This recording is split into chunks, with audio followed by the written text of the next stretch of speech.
When so-called experts explain what makes people susceptible to manipulation, it often sounds like victim blaming.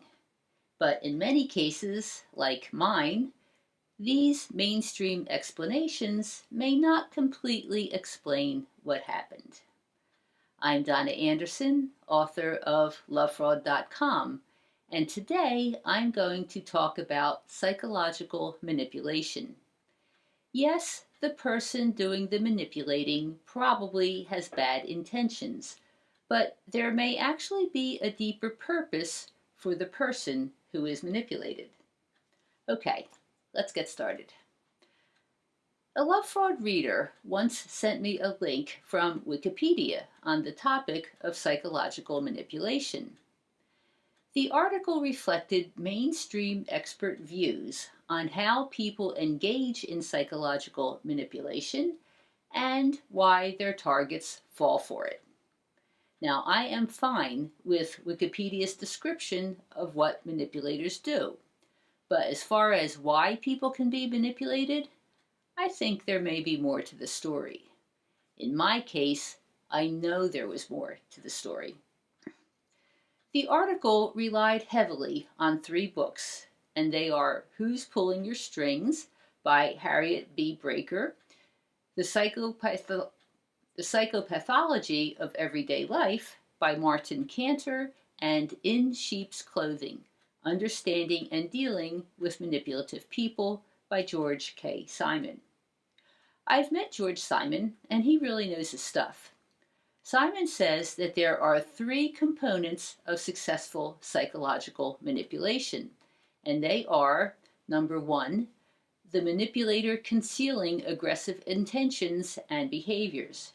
Number 2, the manipulator knowing the psychological vulnerabilities of the victim to determine what tactics are likely to be the most effective.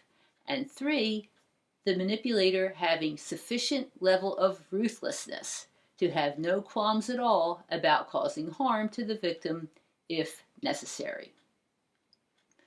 The Wikipedia article described how manipulators control their victims. This was a catalog of all the behaviors that we know so well: lying, denial, rationalization, minimization, shaming, etc., etc. Yes, I'd experienced all of them, and I imagine that you have too. The article also discussed human vulnerabilities that manipulators exploit. Now here's where I think the explanations did not match my experience. According to Breaker, vulnerabilities that made someone susceptible to manipulation include the disease to please, lack of assertiveness, a blurry sense of identity, and low self-esteem. No, no, no, and no. That was not me. The Wikipedia article quoted George Simon as saying susceptible people were overconscientious, self-doubting, and had a submissive personality. I have none of those traits. The article also mentioned naivete or immaturity, defining it as people who find it hard to accept the idea that some people are cunning, devious, and ruthless, or are in denial if they are being taken advantage of. No, that's not me either. I do admit that I was naive in that I didn't know sociopaths existed before I married one, James Montgomery. But once I learned that my disordered husband and what he was really doing, I was angry. I was not in denial. Then there was Cantor's list. He described vulnerable people as too altruistic, too impressionable, too masochistic, too dependent, too greedy, too narcissistic, and too much of several other traits. Of his list, most did not describe me, although I will admit that a couple of items partially did, and they were trust, loneliness, and impulsivity. Cantor said that vulnerable people are too trusting. People who are honest often assume that everyone else is honest. Well, I am honest, and although I am well aware that dishonesty exists, I did not know that a man who was emphatically proclaiming his love to me would be lying. Cantor also said that vulnerable people were too lonely. And yes, I would agree with that, but not in all aspects of my life. I was lacking a romantic partner. Otherwise, I had plenty of friends and family. And once in my life, I was too impulsive, and that was when I quickly said yes to James Montgomery's marriage proposal. Otherwise, I took the time to consider my decisions. So overall, the list of vulnerabilities in this article gives the impression that only stupid, pathetic people fall for psychological manipulation. And that was not me. So, why did I allow James Montgomery to manipulate me? Believe it or not, perhaps it was meant to be. When I was involved with Montgomery, it didn't take long for me to realize that something was terribly wrong.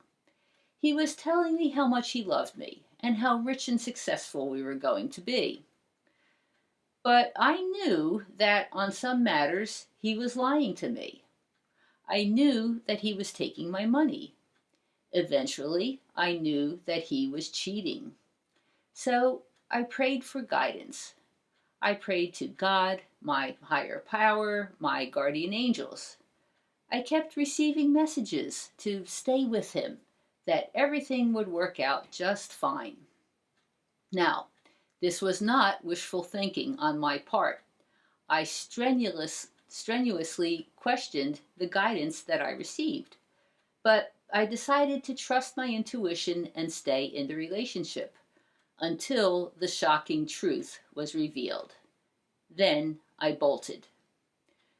When it all hit the fan, so to speak, not only was I angry and upset with my sociopathic ex-husband, but I was also angry and upset about the guidance I had received.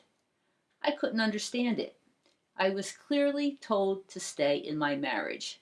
I did, and my situation became worse. Okay, here's where I'm going to ask you to hang in while I explain what is going on.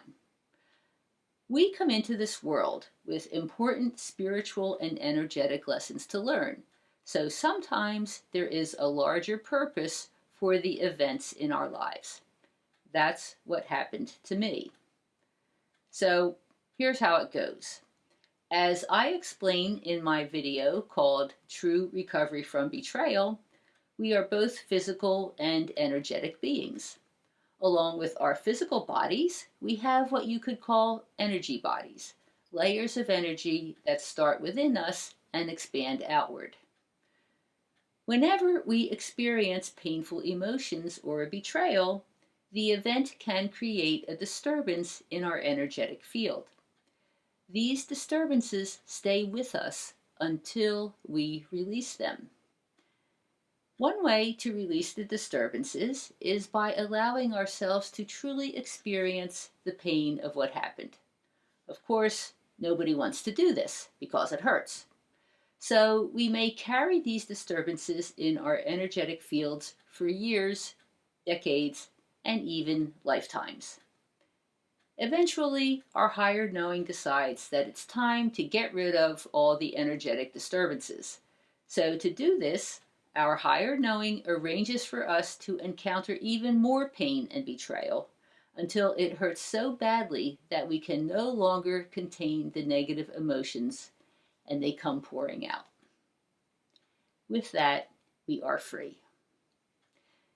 This is why, even though I knew something was terribly wrong with my marriage, I kept getting messages to stay in it. Then everything fell apart. When I demanded to know why I was told to stick it out, guidance said that if I had left earlier, I would not have learned the lesson. So, back to the manipulation. Was I lonely, naive, and impulsive? Perhaps.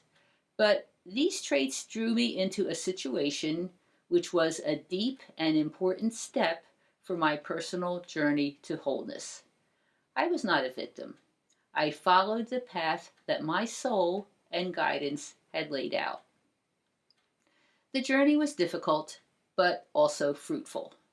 I was able to heal the deep wounds, which enabled me to move forward to what I deeply wanted. I am now happier and more fulfilled than I ever was before the experience. No, I wasn't impressionable, dependent, or self-doubting. In the end, I did what I was supposed to do. It may look foolish from an earthly perspective, but my involvement with James Montgomery was right for my personal and spiritual growth. If you need assistance with your recovery, visit lovefraud.com. We have blog articles, videos, and webinars that will help you. And I'm always happy to work with you one-on-one. I can give you practical advice and also help you to heal the energetic wounds through guided mindfulness and Reiki. For more information, visit lovefraud.com/talk to Donna. Even after the sociopath, full recovery is possible. Love Fraud is here to help you.